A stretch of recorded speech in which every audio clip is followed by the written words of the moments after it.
Begitu kata-kata ini terucap, bagaikan meteor yang jatuh, bagaikan penghakiman Dewa Agung yang turun ke dunia fana, membuat pikiran dan tubuh Ye Liujun bergetar hebat. Pupil matanya mengerut cepat, bibirnya sedikit bergetar, dan wajahnya dipenuhi kengerian dan ketidakpercayaan. Matanya langsung memerah ketika dia menatap orang di depannya, ingin mengatakan sesuatu tetapi menahan diri. Ruangan itu seakan membeku saat itu, sunyi dan sunyi. Lingkungan di sekitarnya dipenuhi keheningan yang mematikan, dan ia pun membeku di posisi semula. Setelah sekian lama, Ye Liujun akhirnya tenang dan berkata dengan acuh tak acuh, "Kau menyembunyikan kepalamu dan memperlihatkan ekormu. Beranikah kau mengungkapkan identitas aslimu? Ketika saya sukses, Anda akan melihat penampilan saya yang sebenarnya." Pria berjubah hitam itu tidak menunjukkan emosi sama sekali dan menanggapi dengan dingin. Suasananya sunyi dan amat menyedihkan. Rasanya seperti puluhan juta bintang jatuh dari langit dan mendarat di pundak Ye Liujun. Ia merasa tubuhnya sangat berat dan sulit bergerak. Pria di depanku adalah pelaku yang memanfaatkanku sebagai pion. Ye Liujun menatapnya tajam, ingin melawannya. Tak peduli menang atau tidak, teruslah berjuang dan lihat apa yang terjadi selanjutnya.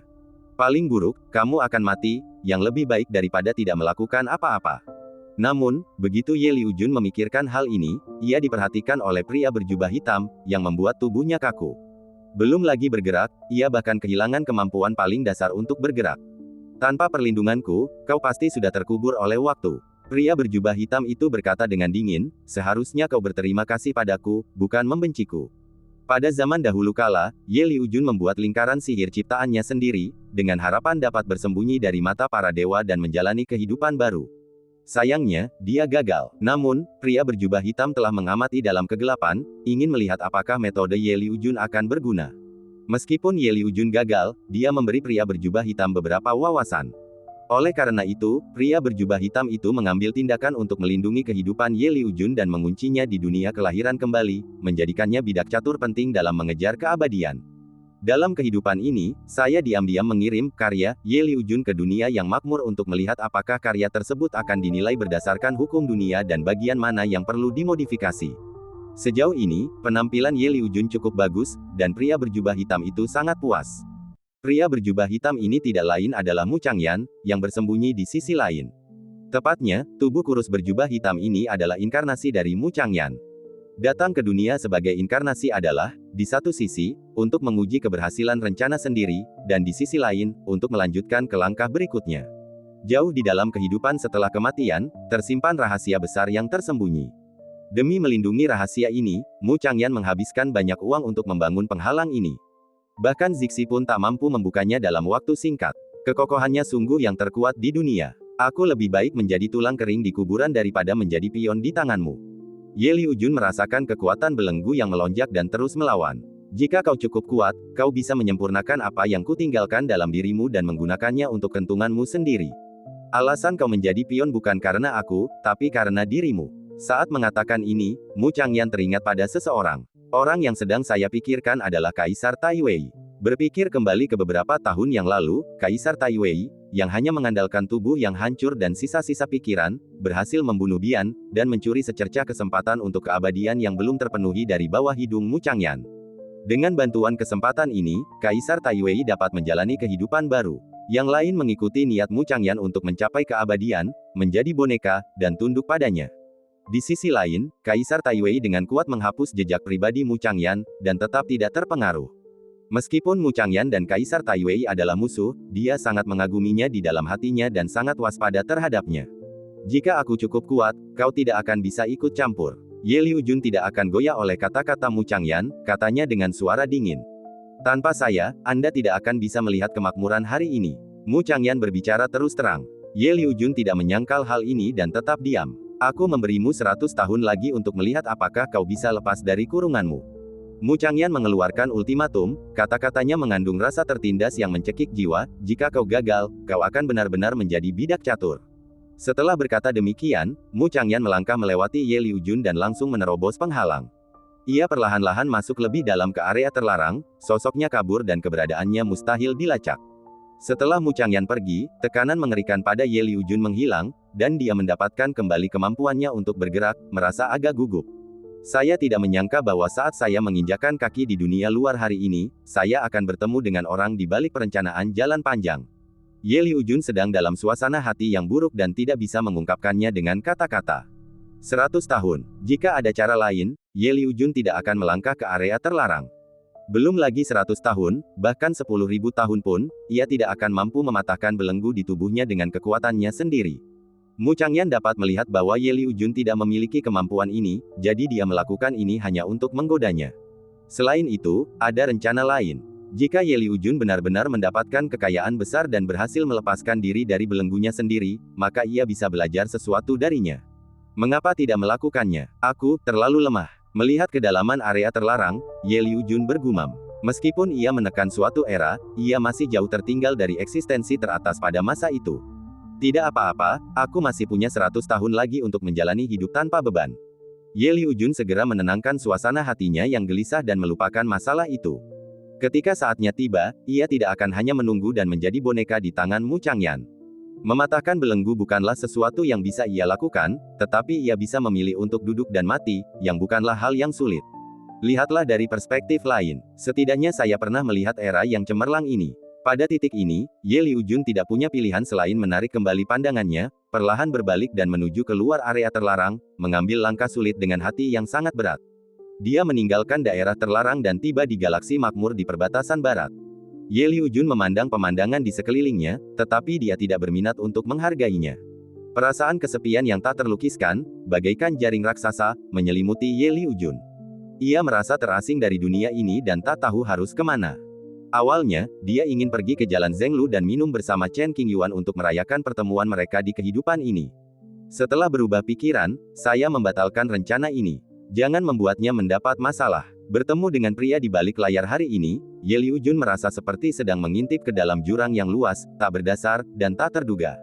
Biasanya, ia ingin membunuh musuh bebuyutannya, Chen Qingyuan, tetapi sekarang ia dalam masalah besar, ia tak ingin menyeret Chen Qingyuan ke dalamnya. Setelah aku mati, peti mati ini akan tetap jatuh ke tangan Chen Qingyuan. Sial, dia mendapatkannya secara gratis. Ye Liujun telah memikirkannya matang-matang dan memutuskan untuk kembali ke klan roh api kuno terlebih dahulu untuk mengurus semua masalah. Setelah beberapa dekade, dia pergi ke Qingzhong, menyampaikan beberapa patah kata, dan meninggalkan peti matinya.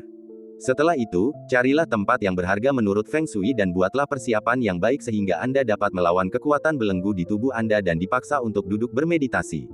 Berhentilah terobsesi dan rileks. Ye Liujun berencana untuk menikmati sisa waktu dan tidak menyia-nyiakannya. Setelah mendengar tentang suatu tempat indah yang memukau dunia, Ye Liujun pergi ke sana sendirian, minum anggur berkualitas sepanjang jalan dan bersikap santai dan tanpa beban. Kadang-kadang, ketika bertemu dengan beberapa orang yang menarik, Ye Liujun akan berjalan bersama mereka sebentar dan diam-diam memberi mereka kesempatan. Setelah berkelana selama lebih dari 10 tahun, ia bertemu dengan klan roh api kuno. Ia mengadakan pertemuan para pemimpin senior klan untuk membahas arah pengembangan klan di masa depan. Ia juga mewariskan seluruh warisannya, agar mereka yang memiliki bakat luar biasa dan lulus penilaian di masa mendatang dapat memahaminya. Setelah menghabiskan beberapa hari menangani masalah klan, Ye Liujun berangkat lagi, berniat pergi ke Northern Wilderness. Setelah mempertimbangkannya dengan matang, lebih baik mempersiapkan kehidupan setelah kematian Anda dengan matang terlebih dahulu, daripada menunggu puluhan tahun hingga tubuh Anda tak sanggup lagi menanggungnya.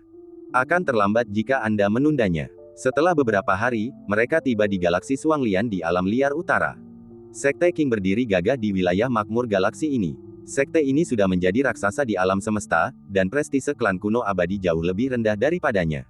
Master Sekte Lin, apakah Anda bebas menemui saya? Berdiri di lautan awan di suatu tempat dekat Qingzhong, Ye Liujun mengirim pesan suara untuk masuk. Dengan kemampuannya, ada banyak cara untuk memasuki Qingzhong tanpa mengungkapkan keberadaannya. Saya katakan ini sebelumnya untuk menunjukkan rasa hormat saya. Tiba-tiba, ia mendengar suara seorang kenalan. Kelopak mata Lin Changsheng sedikit berkedut. Ia berhenti sejenak, berpikir sejenak, dan langsung menebak siapa orang itu. Jadi, Lin Changsheng keluar untuk menyambutnya secara pribadi, tidak berani lalai sedikit pun. Karena pengunjung itu tidak ingin menarik perhatian orang lain, Lin Changsheng tentu saja pergi secara rahasia, tanpa memberitahu orang tua manapun, dan datang sendirian. Senior, setelah meninggalkan Qingzhong, mereka bertemu di lautan awan. Lin Changsheng membungkuk sedikit dan memberi hormat. Master Sekte Lin, kita bertemu lagi. Dahulu kala, Ye Liujun mengikuti Chen Qingyuan ke Qingzhong dan tinggal di sana selama beberapa waktu. Saat itu, Ye Liujun pernah berurusan dengan Lin Changsheng sebelumnya dan cukup akrab dengannya. Senior, silakan masuk. Saya akan menjamu Anda dengan baik. Lin Changsheng sangat jelas tentang identitas Ye Liujun. Bagaimanapun, leluhur klan roh api kuno itu menjalani kehidupan kedua dan menggemparkan langit dan dunia saat itu. Tidak perlu. Ye Liujun melambaikan tangannya dan menolak. Karena dia tidak datang sebagai tamu, berarti pasti ada orang di sini. Lin Changsheng bertanya langsung, Senior, mengapa Anda datang ke sini kali ini? Ada sesuatu yang ingin kutinggalkan di Sekte King. Aku harus merepotkan Master Sekte Lin untuk menyampaikannya kepada Chen Qingyuan nanti. Ye Liujun menjelaskan tujuannya. Permisi, Senior, benda apa ini? Mendengar ini, Lin Changsheng tidak dapat menahan diri untuk bertanya lagi. Benda ini. Sambil berbicara, Ye Liujun mengeluarkan sebuah kotak harta karun yang besar. Benda di dalam kotak itu adalah papan peti mati. Bagaimanapun, itu adalah senjata kekaisaran, jadi untuk menjaganya tetap terkendali, pasti ada segel yang dipasang. Kotak harta karun ini memuat salah satu aturan pola kekaisaran Ye Liujun, cukup untuk menyegel tutup peti mati dan menjaganya tetap utuh. Baiklah, aku pasti akan meneruskannya ke adikku. Meskipun dia tidak tahu apa isi kotak itu, Lin Changsheng berhenti bertanya dan setuju dengan serius. Melihat hubungan antara Ye Liujun dan Chen Qingyuan, kurasa mereka tidak akan merencanakan sesuatu yang jahat padanya secara diam-diam. Namun, kita harus selalu waspada terhadap orang lain. Demi keselamatan sekte, Lin Changsheng memutuskan untuk menempatkan kotak itu di gudang rahasia di luar Qingzhong, secara pribadi menyimpan beberapa segel, dan mengirim beberapa tetua untuk menjaganya. Dengan cara ini, seharusnya tidak ada masalah.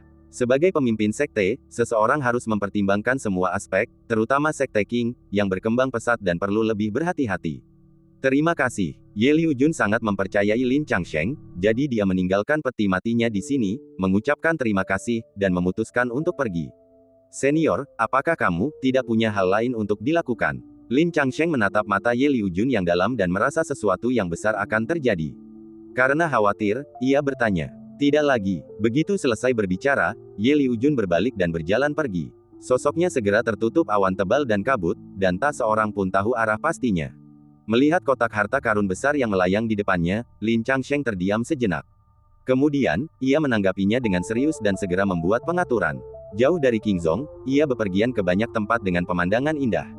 Setelah menghabiskan beberapa jam, Ye Liujun menemukan tempat di mana dia bisa duduk dan meninggal dengan tenang.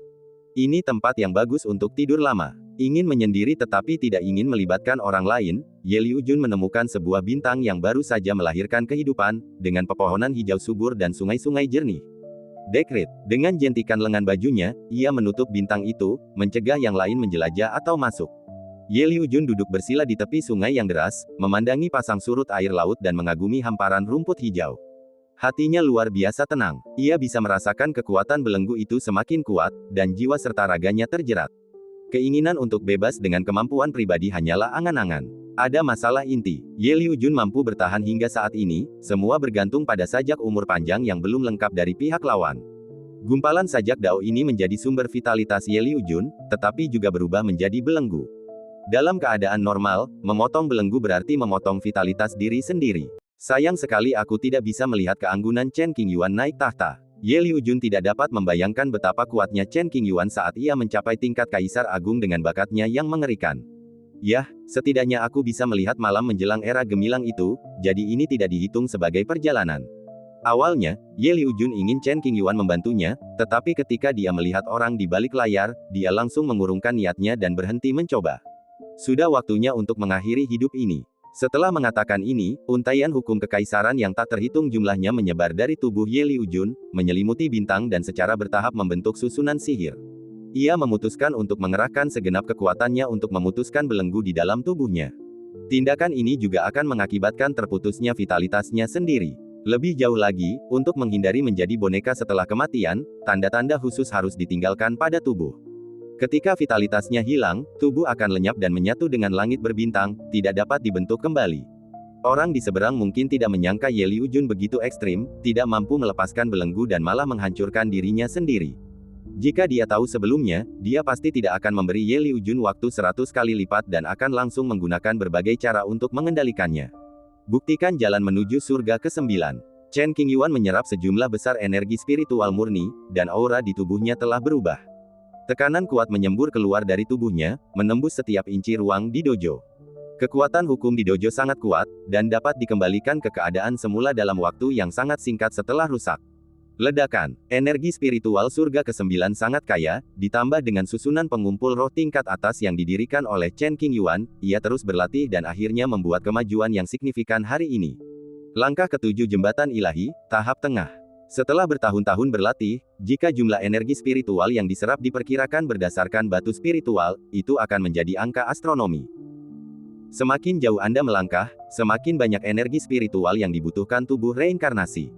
Berdasarkan tren saat ini, jika Chen Qingyuan ingin menerobos ke tahap ke-7 akhir jembatan ilahi, akan diperlukan waktu setidaknya ratusan tahun. Lagi pula ini masih di surga ke-9. Tanpa tempat ini, terobosan Chen Qingyuan akan sangat sulit. Tanpa sumber daya terbaik, ia tidak akan mampu melangkah maju selama ribuan tahun. Gemerincing, terobosan Chen Qingyuan dalam kultivasi menyebabkan banyak fenomena aneh muncul di sekitarnya. Hujan rohani turun dan bunga teratai pun mekar. Para biksu yang tinggal di dekatnya dibaptis oleh energi spiritual aneh dan tersentuh oleh berkah Chen Qingyuan, dan sedikit banyak memperoleh beberapa wawasan. Lebih dari itu, masalah-masalah yang selama ini mengganggunya terpecahkan, ia berhasil menembus hambatan, dan pengembangannya maju pesat. Yang mulia, semoga Anda diberkati.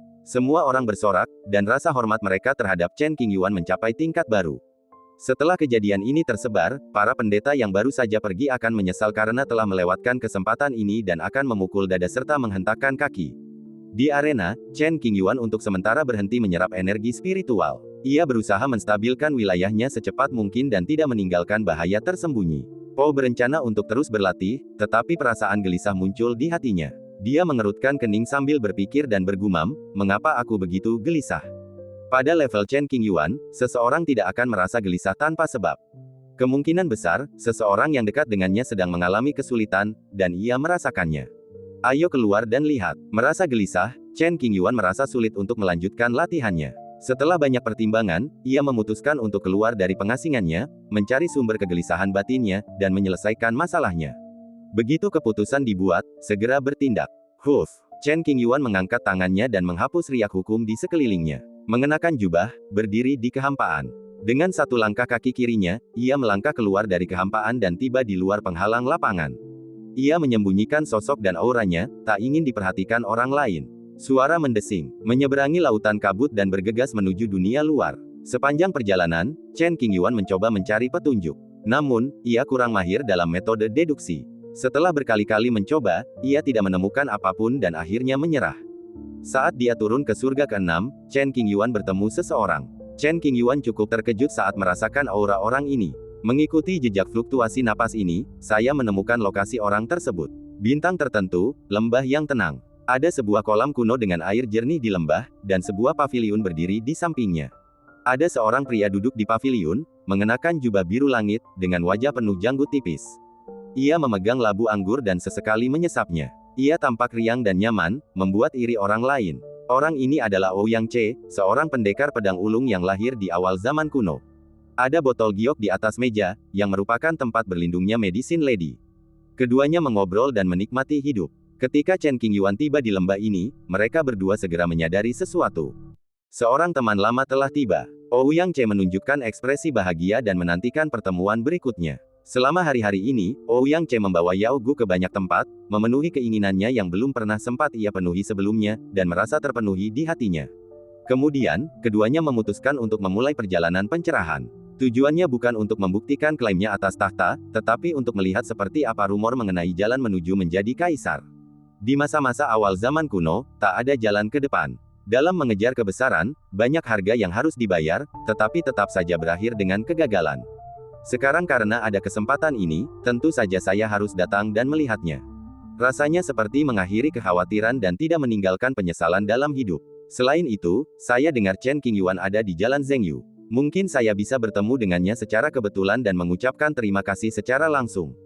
Panggilan, angin bertiup, dan sesosok tubuh tiba. Chen Qingyuan jatuh dari langit dan perlahan mendarat di air. Sentuhan ringan jari-jari kaki menyebabkan riak-riak di permukaan air. Melihat Ouyang Che duduk di paviliun di samping kolam kuno, Chen Qingyuan tersenyum dan berjalan lurus ke arahnya. Saudara Chen, silakan duduk. Ouyang Che berdiri menyambutnya. Meja sudah tertata rapi dengan minuman dan kue untuk para tamu. Saya tidak menyangka akan bertemu saudara Ouyang hari ini. Sungguh kejutan yang menyenangkan. Dalam keadaan linglung, Chen Qingyuan teringat kembali saat pertama kali bertemu Ouyang Che. Bertahun-tahun berlalu begitu cepat, dan dalam sekejap mata, ia merasakan banyak emosi. Setelah duduk, keduanya mengangkat gelas dan minum bersama. Jika aku tidak bertemu dengan saudara Chen saat itu, aku pasti sudah lama meninggal. Ouyang Che selalu mengingat kebaikan Chen Qingyuan dan mengungkapkan rasa terima kasihnya yang tulus. Chen Qingyuan berkata, itu semua takdir. Setelah lahir, saya banyak mendengar tentang jasa-jasa saudara Chen. Saya sangat mengaguminya dan merasa malu pada diri sendiri. Dalam situasi saat ini, tidak perlu menanyakannya dengan sengaja. Orang-orang membicarakan kisah legendaris Chen Qingyuan di mana-mana. Sulit bagi Ouyang Che untuk tidak mengetahuinya. Chen Qingyuan tersenyum rendah hati, meneguk segelas anggur lagi, lalu mengalihkan pandangannya ke botol giok di atas meja. Ia samar-samar menangkap secerca fluktuasi hukum yang luar biasa dan berspekulasi, benda ini seharusnya tempat tinggal dukun. Ya, Ouyang Che mengangguk sebagai tanda setuju. Bertemu Yao Gu. Dalam hal kesopanan dasar, Chen Qingyuan masih terhormat. Saat ia mendapatkan ramuan abadi tabib wanita, Chen Qingyuan menyelamatkan dirinya dari latihan keras selama bertahun-tahun. Halo, Chen Yuyu. Suara dukun itu keluar dari mulut botol. Mereka bertiga berbicara tentang berbagai topik, dan beberapa jam berlalu dalam sekejap mata.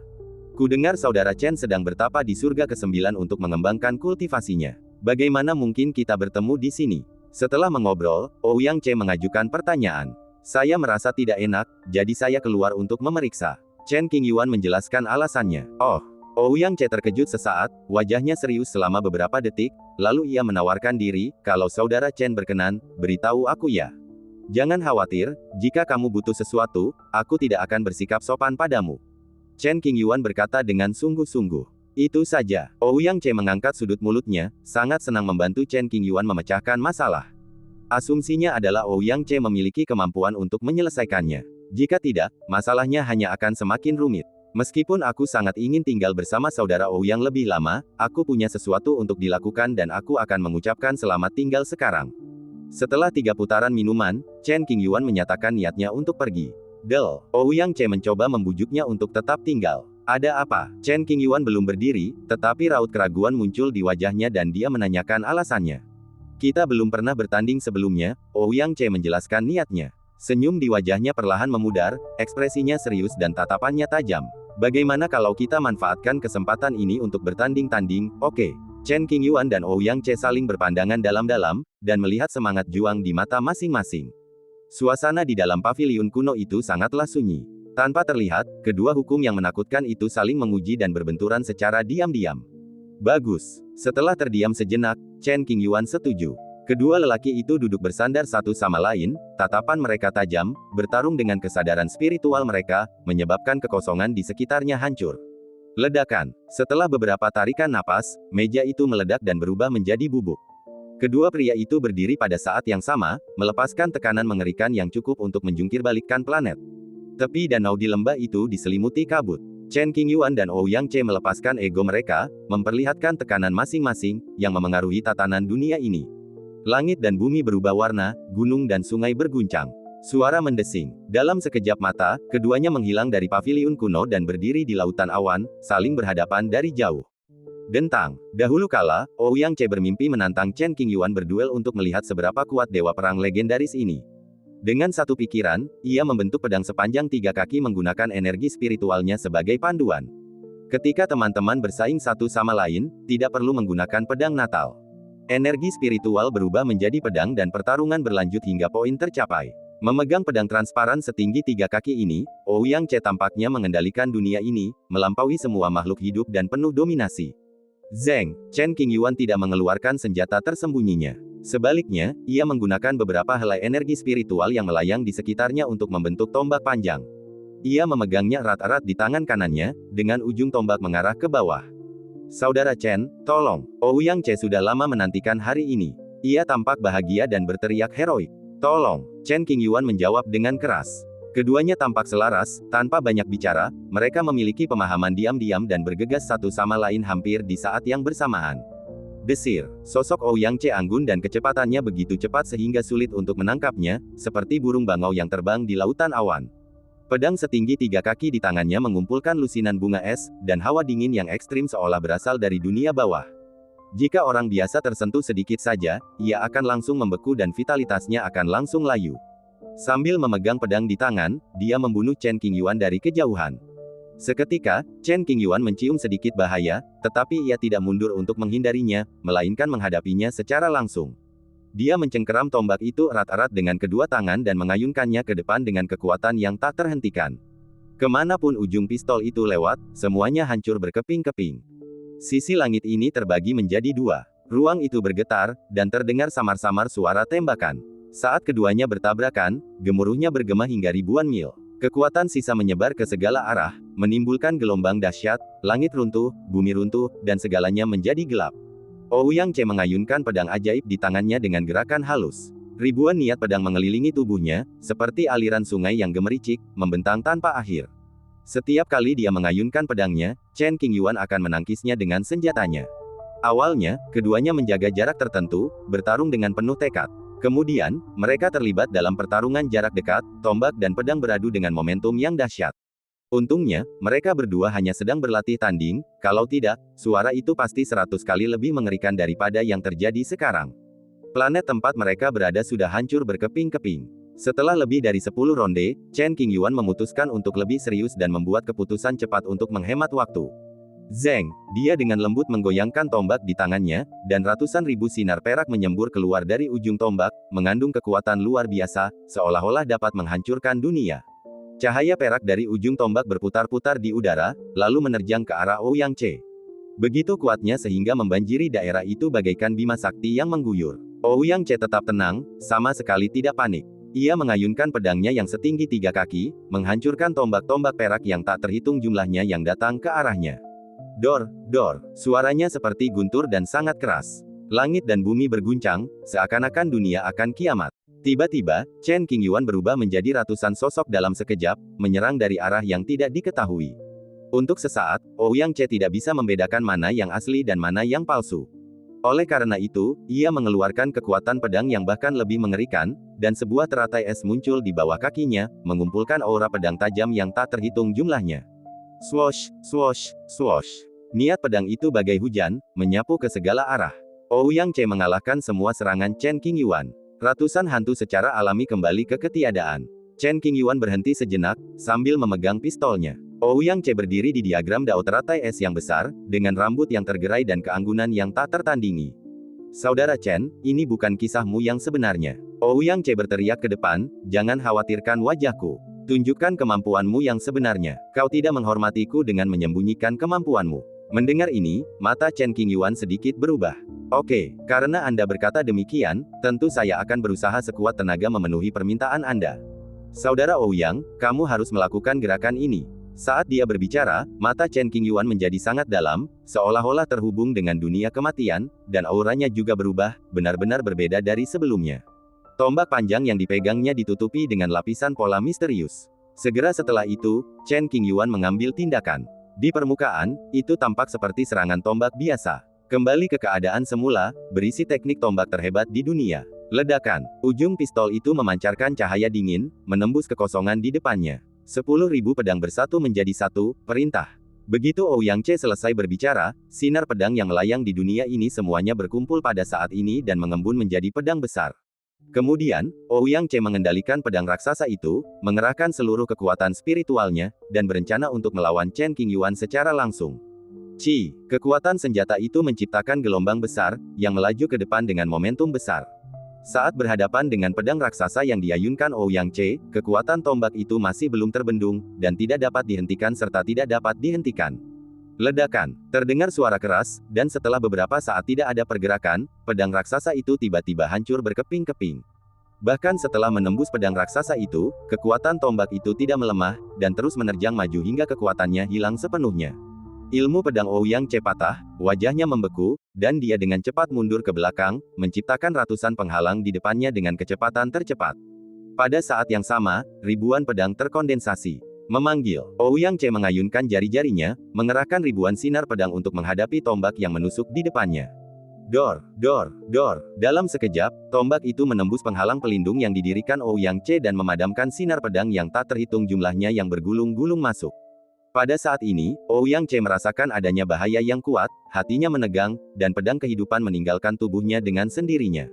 Dentang, pedang itu tiba-tiba muncul, menangkis tombak yang dibentuk oleh energi spiritual, sangat melemahkan serangannya.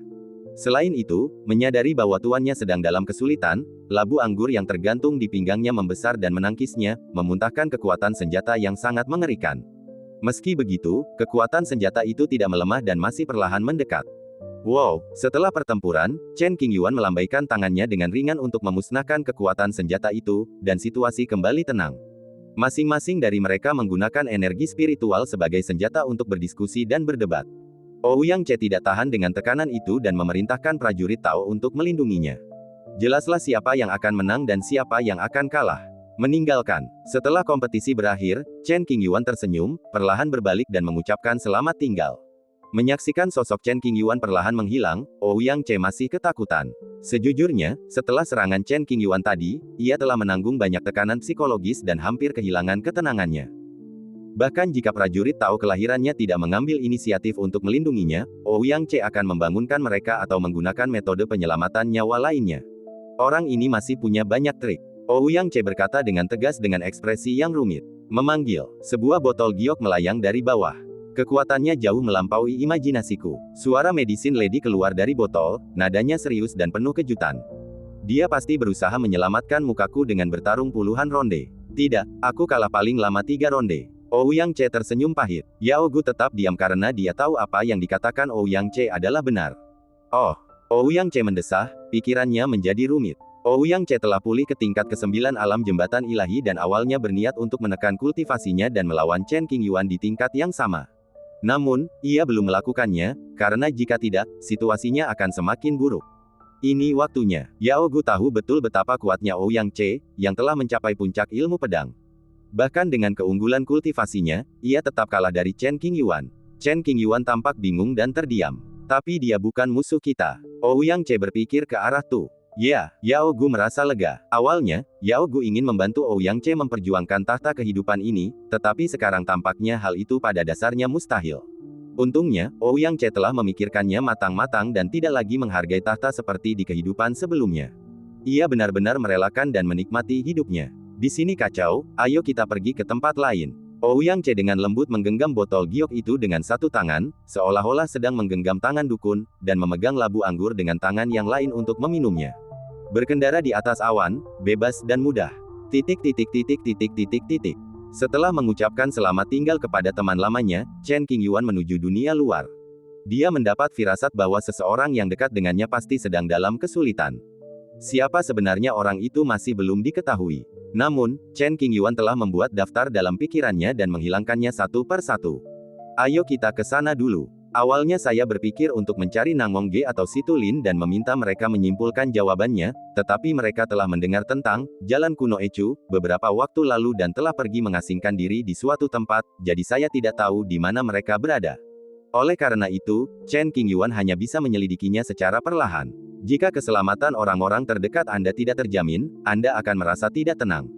Dia meninggalkan alam pencerahan, menyembunyikan penampilan dan aura aslinya, dan bergegas dalam perjalanannya menuju Northern Wilderness. Setelah beberapa hari, mereka tiba di Qingzhou dengan sangat lancar. Begitu dia tiba, Chen Qingyuan menghubungi Lin Changye, kakak senior. Banyak penghalang terlarang Sekte Qing yang dipasang oleh Chen Qingyuan, sehingga mudah dimasuki tanpa menarik perhatian orang lain. Ia kemudian berjalan langsung ke kediaman istana Lin Chang. Kedua bersaudara itu saling memandang dan memanggil dengan lembut. Kamu di sini. Lin Changbei sangat gembira dan segera berdiri. Baru saja, Chen Qingyuan melirik Qingzhou dan tidak menemukan krisis apapun di sekte tersebut, jadi dia merasa sedikit lega. Keduanya duduk berhadapan, dan Lin Changhe menuangkan teh sendiri.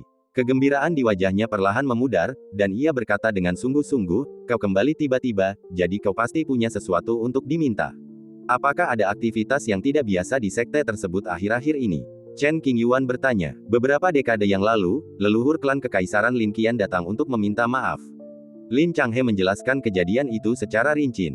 Mendengar ini, Chen Qingyuan sedikit terkejut. Ia tidak menyangka Luo Yanchen begitu rela mengorbankan mukanya dan bahkan menguras aset klan kuno. Seperti yang diharapkan dari leluhur klan, gaya memasaknya tak tertandingi. Dengan begitu banyak sumber daya yang disediakan oleh Luo Yanchen, Chen Qingyuan tidak akan punya alasan untuk menimbulkan masalah bagi klan Kekaisaran Lin Qian di masa mendatang. Apakah Yi baik-baik saja? Chen Qingyuan bertanya lagi. Gadis ini berperilaku sangat baik selama beberapa tahun terakhir. Dia telah berkelana antara sekte dan Akademi Dao Yi, dan dia baik-baik saja. Lin Changsheng kembali ke Dao. Kemudian, Chen Qingyuan mengajukan beberapa pertanyaan lagi. Meskipun tidak tahu mengapa Chen Qingyuan begitu khawatir, Lin Changsheng tidak bertanya lagi untuk saat ini. Ia menjawab pertanyaan satu persatu tanpa menyembunyikan apapun. Ada sesuatu yang perlu kukatakan padamu. Chen Qingyuan baru saja bertanya, dan Lin Changsheng belum sempat menanyakannya. Karena Chen Qingyuan sudah berhenti bicara, sudah waktunya untuk mengatakan yang sebenarnya. Mengapa? Hati Chen Qingyuan menegang. Ia secara intuitif merasa bahwa kakak laki-lakinya akan mengungkapkan perasaannya, yang kemungkinan besar berkaitan dengan kegelisahannya sendiri. Belum lama ini, senior Ye dari klan Roh Api Kuno datang ke Qingzhong dan memintaku menyampaikan sesuatu kepadamu. Lin Changsheng menanggapinya dengan serius. Ye tua, ekspresi Chen Qingyuan kosong, tetapi hatinya dipenuhi emosi. Ia bertanya, di mana barang-barangnya? Di luar, Lin Changsheng menjelaskan, aku tidak tahu benda apa itu, jadi aku khawatir. Aku menaruhnya di gudang rahasia di luar sekte dan mengirim beberapa tetua untuk menjaganya siang dan malam. Bawa aku ke sana. Chen Qingyuan tampak sedikit cemas. Bagus. Lin Changsheng memahami keseriusan situasi dan segera berdiri untuk memimpin jalan. Keduanya meninggalkan istana dan melangkah keluar dari penghalang Qingzhong. Perbendaharaan rahasia berada di dekatnya dan dapat dicapai dalam 1/4 jam. Lin Changsheng muncul di sini, menjaga perbendaharaan. Beberapa tetua maju dan memberi hormat, Zongxi.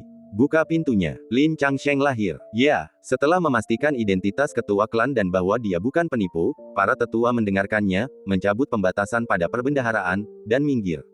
Chen Qingyuan berdiri di samping Lin Changsheng dan menggunakan seni penyembunyian sehingga para tetua tidak dapat melihatnya.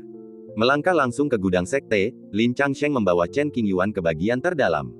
Menunjuk sebuah kotak besar yang diletakkan di atas sepotong batu giok, ia berkata dengan serius, ini dia. Orang lain tidak dapat melihat misteri kotak ini, tetapi Chen Qingyuan dapat merasakan sesuatu. Bahkan apa yang ada di dalam kotak itu bisa ditebak. Namun, untuk mengetahui apakah itu sesuai dugaan saya harus membukanya dan melihatnya. Kali ini, Chen Qingyuan sangat berharap spekulasinya salah. Karena jika ternyata benar seperti yang ia pikirkan, situasinya akan mengerikan. Mencicit, Chen Qingyuan melangkah maju dan menekan telapak tangannya ke kotak itu. Sebelum ia sempat mengerahkan tenaga, pola kekaisaran pada kotak itu otomatis mengendur. Jelas, ini adalah tipuan yang ditinggalkan oleh Ye Liujun sebelumnya, dan hanya energi spiritual Chen Qingyuan yang dapat mengangkat batasan tersebut. Begitu kotak terlarang itu disingkirkan, kemampuan mengurungnya pun langsung hilang. Ledakan. Dalam sekejap, kotak itu meledak menjadi puluhan keping, dan kekuatan dahsyat meletus. Chen Qingyuan segera bereaksi, memblokir ruang, dan melindungi Lin Changsheng. Jika tidak, Lin Changsheng kemungkinan besar akan terluka akibat guncangan tersebut, dan seluruh gudang akan runtuh. Tutup peti mati besar tiba-tiba muncul, tergantung di udara, melepaskan kekuatan senjata kekaisaran yang dahsyat. Pertama kali melihat tutup peti mati, Chen Qingyuan tidak merasakan sedikit pun kegembiraan, hanya kekhawatiran yang mendalam.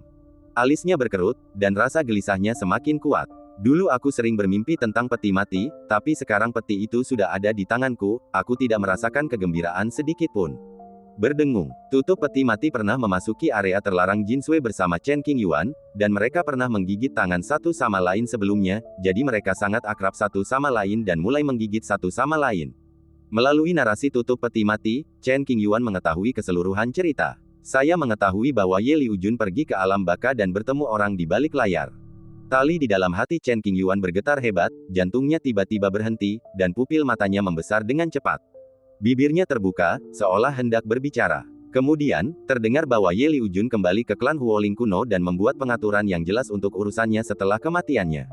Mengetahui ia tak mampu melepaskan belenggu, Ye Liujun hanya bisa memilih untuk duduk dan mati. Sebagai seorang kaisar, ia memiliki semangat pantang menyerah dan tak akan pernah rela menjadi pion di tangan orang lain. Lin Changsheng, yang berdiri di samping, menatap tutup peti mati yang hanya beberapa inci jauhnya, wajahnya dipenuhi keterkejutan. Sungguh tak terduga. Setelah menduga cukup lama, saya tidak pernah menduga kalau benda di dalam kotak itu adalah senjata kekaisaran. Karena papan peti mati berkomunikasi dengan Chen Qingyuan melalui cara khusus, Lin Changsheng tidak jelas tentang alasan spesifiknya. Namun, dengan kecerdasan Lin Changsheng, dia mungkin bisa menyimpulkan bahwa Ye Liujun sedang dalam krisis hidup dan mati, jika tidak, dia tidak akan memberikan senjata kekaisaran kelahirannya sebagai hadiah. Kakak, aku ada urusan lain, jadi aku pergi dulu. Situasinya mendesak, dan Chen Qingyuan tidak punya waktu untuk mengobrol dengan Lin Changsheng. Ia meninggalkan kata-kata itu dan menghilang dari tempat itu. Pada saat yang sama, tutup peti mati juga diambil oleh Chen Qingyuan. Dalam sekejap mata, Lin Changsheng adalah satu-satunya yang tersisa di perbendaharaan. Lin Changsheng sudah terbiasa dengan kedatangan dan kepergian rekan seperguruannya yang terburu-buru. Ia berbalik menghadap gerbang, menatap ke kejauhan, wajahnya dipenuhi kesedihan, dan berdoa dalam hati. Cepat dan temukan musuhmu. Di atas lautan awan, Chen Qingyuan menyembunyikan bau tutup peti mati, tidak ingin menimbulkan terlalu banyak keributan. Meskipun ia tidak takut direnggut orang lain, setidaknya itu bisa menyelamatkannya dari banyak masalah. Tutup peti mati itu adalah benda kelahiran Ye Liujun, dan memiliki hubungan spiritual yang mendalam dengannya. Butuh waktu setengah jam untuk menunjukkan lokasi perkiraannya. Jadi Chen Qingyuan bergegas datang. Hal terpenting sekarang adalah menemukan Ye Liujun dan menghentikannya dari kematian. Lalu temukan cara untuk memecahkan masalah ini. Terakhir kali kita bertemu, Chen Qingyuan berkata langsung bahwa dia akan melakukan yang terbaik untuk membantu. Jika keadaan benar-benar tak berdaya, Ye Liujun bisa datang meminta bantuan secepat mungkin. Bahkan jika Chen Qingyuan sendiri tidak bisa memikirkan solusi, ia bisa meminta bantuan orang lain, dan mungkin masih ada secercah harapan. Namun, Ye Liujun tidak mau menyeret Chen Qingyuan ke dalam situasi tersebut dan berencana untuk menghadapinya sendirian. Dia bahkan menitipkan peti matinya untukku. Kalau bajingan ini benar-benar mati, aku akan gelisah seumur hidupku. Chen Qingyuan sangat cemas dan bergegas melanjutkan perjalanannya. Kamu bilang kamu akan datang padaku jika kamu punya masalah, tapi kamu sungguh tidak mendengarkan. Setengah bulan kemudian, mereka tiba di galaksi bernama Qianji. Wilayah bintang Qianji terletak di daerah yang relatif terpencil di hutan belantara utara. Hanya ada sedikit pembudidaya yang tinggal di sini, dan kebanyakan dari mereka adalah makhluk biasa. Wilayahnya sangat luas, jadi tidak mudah menemukan lokasi pasti Ye tua. Karena Ye Liujun menyegel dirinya sendiri, bahkan tutup peti mati yang berhubungan erat dengannya tidak dapat dilacak ke koordinat spesifiknya, dan hanya dapat disimpulkan bahwa peti mati itu terletak di bidang bintang ini. Agak merepotkan. Jika dia tidak beruntung, sebelum Chen Qingyuan dapat menemukan keberadaan Ye Liujun, dia akan menyaksikan fenomena aneh di langit dan bumi yang disebabkan oleh kematian Ye Liujun. Chen Qingyuan mengerutkan kening dan merasa gelisah. Setelah banyak berpikir, tidak ada cara untuk memecahkan masalah yang dihadapi. Bodoh, aku benar-benar berhutang budi padanya. Di depan peti mati, Chen Qingyuan mengutuk Ye Liujun dan bersiap untuk bertarung. Waktu sangatlah berharga. Jika Ye Liujun tidak segera ditemukan, ia bisa mati kapan saja. Aku telah mendapatkan banyak hal dari Ye Liujun dalam hidupku, jadi aku benar-benar berhutang budi padanya dan harus membalasnya. Lagi pula, kami berdua memiliki minat yang sama dan merupakan teman dekat. Berdengung. Mengenai omelan majikannya, Coffin Board sama sekali tidak membantah. Ia sedikit terkejut dan memberikan beberapa saran untuk tindakan selanjutnya. Saat ini, tentu saja, kita harus mulai bergerak, kalau tidak akan terlambat. Chen Qingyuan mengangguk dengan serius dan menginstruksikan tutup peti mati untuk memeriksa setiap bintang dengan cermat dan tidak melewatkan satu pun. Kalau saja Ye Liujun berada di bintang tertentu namun diabaikan oleh tutup peti mati, maka segala sesuatunya akan menjadi masalah. Tutup peti mati itu sepenuhnya menyadari keseriusan masalah ini. Terlebih lagi, ia berhubungan erat dengan Ye Liujun. Selama ia mendekat, ia akan merasakan sesuatu, dan kemungkinan membuat kesalahan sangat kecil.